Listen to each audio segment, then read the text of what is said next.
Room Rewards is getting a big overhaul. There's some mysterious goo in the rec center, and Rec Room is suing a 16-year-old player. Hello everybody, I'm BillehBawb from BVR, and welcome back to Rec Room Roundup, where we go over the latest in Rec Room news and updates. There's a lot of general happenings and news to go over, but as always, first, let's quickly talk about the latest update. This update didn't have too much in it, but it did have some really useful circuits features. The first of which was some brand new events and chips for detecting different kinds of player movement. That's right, you can now detect when a player jumps, lands, slides, crouches, or sprints. Some of this is stuff that we could maybe kind of detect before, but it was really shoddy, and having an official implementation is super useful. These chips are probably part of the new movement detection system that they used in Make It to Midnight, or maybe they just are the new movement detection system. I'm not really sure. These new chips are super useful, and they're going to open up a whole bunch of new ways to get inputs from players, as well as just like being able to detect when they do stuff, so you can build functionality around that. The next circuits thing they added was some new events that detect when a player takes a picture with their share camera, or when they publicly upload an image to RecNet from your room. To me, this seemed like a pretty weird thing to add, and it's like really in-depth for no reason. Like when a player takes a picture, you can get the exact position and rotation of their camera, as well as a list of every single player or object that was in the picture. So now you can detect when a player takes a picture, exactly what's in that picture, and whether they publicly upload it or not. It's kind of giving me flashbacks to the subscriber chip, honestly. I can definitely imagine people abusing this. I can see a world where you join a room, and then before it actually lets you in, it forces you to like take a picture of an ad for the room and then publicly post it or something. That would be somehow even more dystopian than forcing people to subscribe to the creators before entering the room. Bad use cases aside, it could also just probably be used to give players an extra little boost if they take a picture in the room, like, hey, thanks for sharing this. And then I guess it also could be used for gameplay mechanics, but at that point, you're probably better off just making a custom camera object. Overall, I'm actually really interested to see what people do with this, and I am also curious to see whether it actually does get kind of abused. And that's pretty much everything for the latest update, just some cool new circuit stuff and some bug fixes. So in terms of events, just recently Rec Room has published a new AJR musical experience theme park ride thing. This is the collaboration with AJR that they were doing. So there's this room you can go to, and there's a storefront there with some cosmetics like a trapper hat. And then in the room with some friends, you're basically like in these hat vehicles that kind of just wheel you around like a theme park ride while you shoot at these targets with these laser guns while the AJR music plays from the new album. It's like fine, I guess.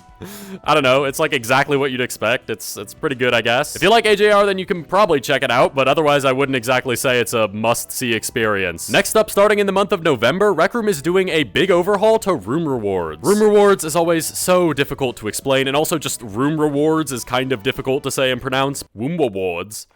I always say Room Rewards, but I will do my best on both fronts. So before, Room Rewards was a program that gave creators tokens based on the engagement in their rooms. There were 6 different categories that creators could enter their rooms into, and they would basically be ranked against other rooms in that category, and then the top 5 at the end of each month would get a certain amount of tokens. The rules kind of changed every month, but generally the idea was that if your room is having high engagement and it's doing well in this category, you're gonna get a bunch of tokens for it. But just recently, Rec Room announced that starting in the month of November, some pretty big changes are gonna be coming to the system. First off, all the different categories like PvP, Quest, and Art are gone, so every room is competing on the same playing field now. You also don't have to tag your room to enter it anymore. And probably the biggest change is that instead of competing against other rooms in your category, you now just have to hit a certain threshold to get rewards. Also, on top of just being able to compete based on your room's engagement like before, you can also now compete based on your room's commerce success and a bonus category, which currently I think is average playtime on mobile devices or something like that. And all these categories have different thresholds to hit before you start earning rewards. So for example, to start earning tokens for the engagement in your room, you need at least 500 users to spend at least 2 hours in your room. And then past that point, you'll earn 25 tokens per user that spends over 2 hours in the room. And to start earning rewards for commerce, you need at least 250 users to spend 2,500 tokens in a room. And then past that point, you get 500 tokens for each player that goes over that threshold. They also have this whole tier system for each category, like there's different thresholds based on the tier, but literally the only one that does anything or you actually start getting rewards after is S tier, so I have no idea why the other ones are there. Anyways, you might have noticed that these thresholds seem like a little bit absurdly high. I don't know how many rooms I have that are getting 500 people each to separately spend over 2 hours in that game. And then even if you do pass that threshold, you only get 25 tokens per player that goes over it. This is compared to the like millions of tokens that they were giving out for previous Room Rewards winners. I don't really want to jump to too many conclusions yet though, because I have to assume that this data was pulled at least somewhat from around where previous Room Rewards winners were hitting. So getting that many people to spend that much time or money in your room might seem like a lot, but maybe players really are doing that?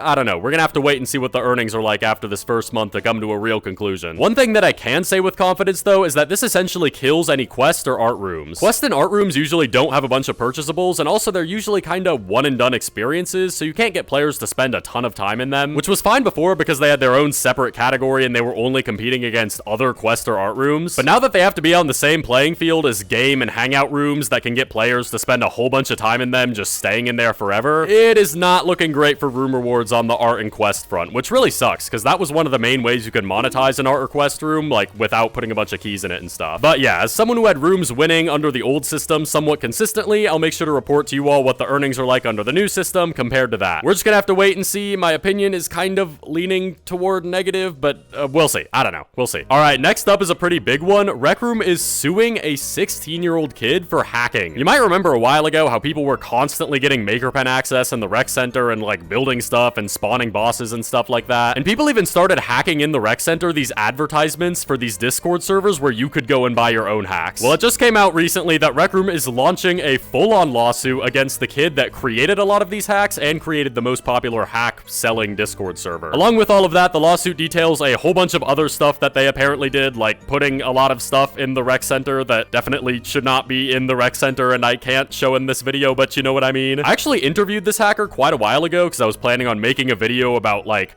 the underside of Rec Room hacking. I don't know. But yeah, I actually had a full-on interview and conversation with them, so it's interesting to see them in this position now. And I'd like to reiterate that this is a single 16-year-old kid that Rec Room is going after with like a full-on lawsuit. I'm really interested to see what you guys have to say about this one in the comments, and I'd also probably recommend more now than ever to not be hacking in Rec Room and stuff like that. Our next news is absolutely massive. You guys are not ready for this one. Get this. In the rec center, on one of the walls outside of a window, there is some goo on the wall. Usually when they put stuff in the rec center like this, it's for teasing a new Rec Room original or event or something like that. Honestly, it's way too early to tell what this could be for. It could be like a My Little Monsters thing. We don't really know. There's really nothing to say about this, but I figured I should mention it because, you know, now we know that something maybe somewhat big is maybe probably coming somewhat soon. And I actually just noticed that if you zoom really close in on the goo, like you get really close up to it, it actually has some text on it that says use code BVRR in the Rec Room shop. So maybe the next Rec Room original is going to be like BVR themed? I don't know. We're going to have to wait and see. That's stupid.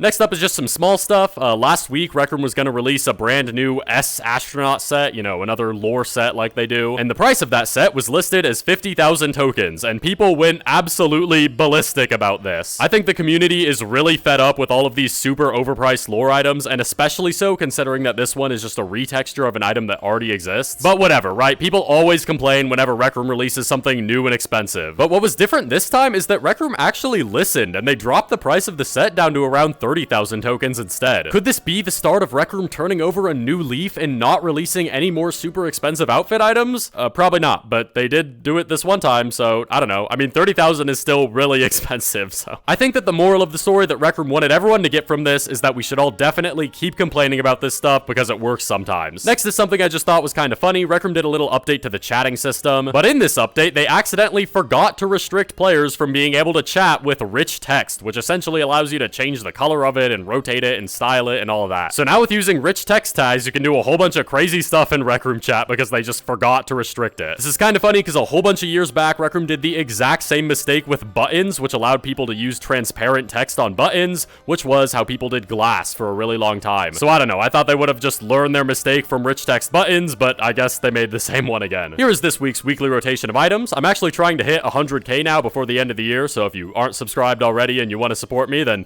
that'd help out a ton. But otherwise, check out this video where I go over whether Rec Room listened to my videos or whether they ignored them or whatever. I don't know. Thanks for watching. I'll see you next time. Goodbye.